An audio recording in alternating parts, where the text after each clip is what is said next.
जय हिंद दोस्तों, वंदे मातरम। दिल्ली दंगों के मुख्य सरगना उमर खालिद और शर्जील इमाम की जमानत पर सुप्रीम कोर्ट की तरफ से बड़ा आदेश जारी कर दिया गया है। ये दोनों तिहाड़ी यानी कि उमर खालिद और शर्जील इमाम तिहाड़ जेल में ही बंद रहेंगे, क्योंकि दिल्ली दंगों में इनकी भूमिका को सुप्रीम कोर्ट ने बेहद ही खतरनाक माना है। सुप्रीम कोर्ट ने साफ तौर पर आदेश जारी करके इन्हें सलाखों के पीछे डालने का फरमान जारी कर दिया है। दोस्तों, यहां पर दिलचस्प बात यह है कि एंटी इंडिया टूल किट की तरफ से लगातार उमर खालिद की जमानत को लेकर, शर्जील इमाम की जमानत को लेकर हमारी न्यायपालिका के ऊपर दबाव बनाया जा रहा था।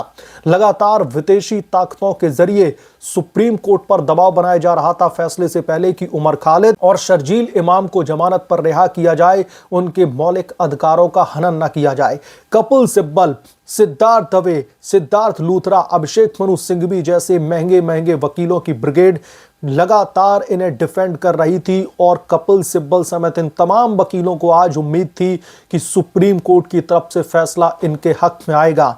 लेकिन आज सुप्रीम कोर्ट ने बड़ा आदेश जारी करते हुए इन दोनों के दोनों गद्दारों को, इन दोनों के दोनों मास्टरमाइंड को जेल भेज दिया है। एक बार फिर से तिहाड़ जेल में डालने का फरमान जारी कर दिया है। हालांकि सुप्रीम कोर्ट ने अपने फैसले में इस मामले से जुड़े और बाकी के 5 लोगों को जमानत पर रिहा करने का आदेश दिया है। इस रिपोर्ट में हम सब कुछ डिटेल में समझेंगे कि आज सुप्रीम कोर्ट में क्या कुछ हुआ और कोर्ट ने अपने फैसले में क्या कहा, और इस मामले पर आप लोग अपनी राय, अपने विचार हमें कमेंट करके जरूर बताएं।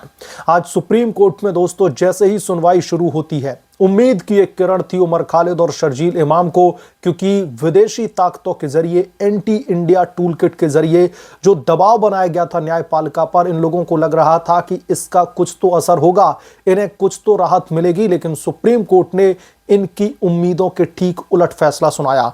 आज सुप्रीम कोर्ट में जैसे ही ये दोनों तथाकथित दंगाई जो हमारी इन्वेस्टिगेटिव एजेंसीज हैं, उनके मुताबिक ये सुप्रीम कोर्ट में पहुंचते हैं, जज साहब फैसला सुनाना शुरू करते हैं, तो उन्होंने साफ साफ कहा कि हम इन दोनों की याचिकाओं को सिरे से खारिज करते हैं और जिन 5 लोगों को जमानत दी गई उनके बारे में भी अभी मैं आपको बताऊंगा। लेकिन उन 5 लोगों को जमानत देते देते उमर खालिद और शर्जील इमाम के क्राइम को कंपेयर करते हुए सुप्रीम कोर्ट ने साफ तौर पर कहा कि शर्जील इमाम और उमर खालिद की भूमिका अन्य लोगों से अलग थी। यानी कि जो लार्जर कॉन्स्पिरेसी की बात कही गई थी दिल्ली पुलिस की तरफ से, जांच एजेंसियों की तरफ से, उस पर अड़िग रहा सुप्रीम कोर्ट। और सुप्रीम कोर्ट भी कह रहा है कि हम जिन लोगों को जमानत दे रहे हैं उसके कंपैरिजन में उमर खालिद और शर्जील इमाम की लार्जर कॉन्स्पिरेसी यानी कि इनकी एक बहुत बड़ी भूमिका थी, इसलिए इन्हें जमानत से जो है बाहर जेल से नहीं भेजा जा सकता।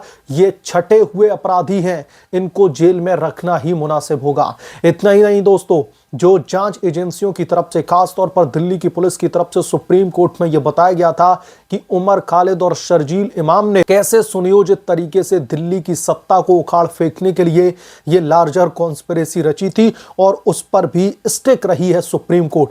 अब मैं जरा आपको थोड़ा सा और आगे का फैसला बताता हूं, जिसमें 5 आरोपियों को जमानत दी गई है। सर्वोच्च अदालत ने गुलफिशा फातिमा, मेहरान हैदर, शिफाउर रहमान, मोहम्मद सलीम खान और शादाब अहमद को जमानत दे दी है। और अदालत ने कई सारी सैकड़ों शर्त लगाई हैं दोस्तों। इनको भी जो जमानत दी गई है ना, ये भी इन्वेस्टिगेटिव एजेंसीज के, दिल्ली पुलिस के जो है इशारों पर इनको चलना होगा, इनके ऊपर हमेशा पैनी नजर रहेगी।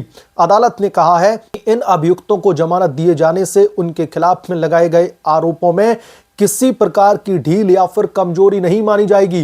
दोस्तों, ये एंटी इंडिया टूल किट के मुंह पर जोरदार तमाचा है। हमें यह समझने की जरूरत है कि जिन 5 लोगों को सुप्रीम कोर्ट ने जमानत दी है, जिसमें गुलफिशा फातिमा, मेहरान हैदर और ये तमाम लोगों के नाम शामिल हैं, सुप्रीम कोर्ट ने साफ साफ शब्दों में कहा है कि हम इन लोगों को जमानत तो दे रहे हैं, लेकिन इनके ऊपर लगे आरोप, इनके ऊपर चल रही कार्रवाई, इनके ऊपर चल रहे केसेस पर किसी भी तरीके का फर्क नहीं पड़ेगा। आप लोग समझिए, सुप्रीम कोर्ट ने दिल्ली दंगों के इन आरोपियों को कितना सीरियसली लिया है। जिन लोगों को जमानत दी गई है उन पर भी शर्तों का पुछल्ला बड़े पैमाने पर लगा दिया और साफ तौर पर कहा है कि किसी भी तरीके की इनके खिलाफ में कोई भी कोताही न बरती जाए। इनके खिलाफ में जो केसेस जैसे चल रहे हैं वही चलेंगे। इतना ही नहीं, यह भी कहा कि लगभग 12 शर्तें दरअसल इनके ऊपर लगाई गई हैं उसके बेसिस पर इनको रिहा किया जाएगा। यदि किसी भी शर्त का उल्लंघन किया जाता है तो ट्रायल कोर्ट अभियुक्तों को सुनवाई का अवसर देने के बाद में जमानत रद्द करने के लिए भी स्वतंत्र होगा। सुप्रीम कोर्ट का यह फैसला अब तक का ऐतिहासिक फैसला है। ऐसे किसी भी क्रिमिनल प्रोसीजर में मैंने आज तक ऐसा सुप्रीम कोर्ट का फैसला नहीं देखा। सुप्रीम कोर्ट ने साफ साफ कहा है कि हम इन लोगों को राहत तो दे रहे हैं, लेकिन अगर जांच के दौरान किसी भी तरीके की अनियमितताएं इन लोगों की तरफ से बरती जाती हैं, किसी भी की तरफ से ऐसी हरकतें की जाती हैं, तो किसी भी क्षण इनकी जमानत को रद्द करके इन्हें दोबारा से सलाखों की पीछे डाल सकती हैं इन्वेस्टिगेटिव एजेंसियां। वो पूरी तरीके से स्वतंत्र हैं। चलिए दोस्तों, अब इन 5 लोगों को हम थोड़ी देर के लिए साइड में कर देते हैं, क्योंकि इस मामले में जो मेन मास्टरमाइंड है वो है उमर खालिद और शर्जील इमाम। शर्जील इमाम का आपने वो स्टेटमेंट तो जरूर सुना होगा जहां पर वो हिंदुस्तानी फौजियों को असम में न घुसने की धमकी दे रहा था, असम को भारत से काट कर अलग करने की बात कर रहा था। और वहीं दूसरी तरफ उमर खालिद अपने आप को जेएनयू का छात्र बताता है, लेकिन भारत के खिलाफ में इतने बड़े पैमाने पर जो है एक लार्जर कॉन्स्पिरेसी रचता है। और विदेशी हुक्मरान भी उमर खालिद के समर्थन में खड़े हो जाते हैं। एंटी इंडिया टूल जो है, जो एंटी इंडिया गैंग है, वो भी उमर खालिद को बचाने के लिए पूरी अपनी ताकत झोंकने लगती है, अपनी पूरी की पूरी मशीनरी को झोंक दिया जाता है। लेकिन सुप्रीम कोर्ट में इन एंटी इंडिया टूल किट के सारे दावों को जो है धराशाही कर दिया जाता है। और उन विदेशी हुक्मरानों के मुंह पर भी जोरदार तमाचा है, जो बैठे तो अमेरिका में है, लेकिन उन्हें हिंदुस्तान की डेमोक्रेसी की, हिंदुस्तान के लोगों के मौलिक अधिकारों की बहुत चिंता हो रही है। उन 53 लोगों के मौलिक अधिकार कहां चले गए जिन्हें उमर खालिद और शर्जील इमाम जैसे लोगों की वजह से जो दंगे भड़के मौतें हो गईं। 700 वो लोग जो बुरी तरीके से इन दंगों से प्रभावित हुए, आज भी उन दंगों से नहीं उबर पाए हैं। ऐसे लोगों के मौलिक अधिकारों की बात कौन करेगा? और जैसा कि मैंने कल शाम को एक रिपोर्ट आपके बीच में साझा की थी और उसमें बताया था कि कैसे विदेशी हुक्मरान हमारी न्यायपालिका के ऊपर, जुडिशरी के ऊपर दबाव बनाने की कोशिश कर रहे हैं कि उन्हें जेल से रिहा किया जाए। तो अब पूरे वर्ल्ड की आंखें टिकी हुई हैं सुप्रीम कोर्ट के आज के फैसले पर कि क्या सुप्रीम कोर्ट किसी दबाव में आकर के इन्हें जमानत देता है या फिर इन्हें जेल में ही रखने का फरमान जारी करेगा। तो सुप्रीम कोर्ट जो आज chief justice of India Suryakant की अगुवाई में काम कर रहा है, उन्होंने सीधे सीधे न सिर्फ देश को बल्कि विदेशी हुक्मरानों को भी यह संदेश दे दिया है कि आप कितनी भी बड़ी पावरफुल कंट्री से क्यों ना बने रहें, हमारे देश की न्यायपालिका पर आपका दबाव बिल्कुल भी नहीं चलेगा।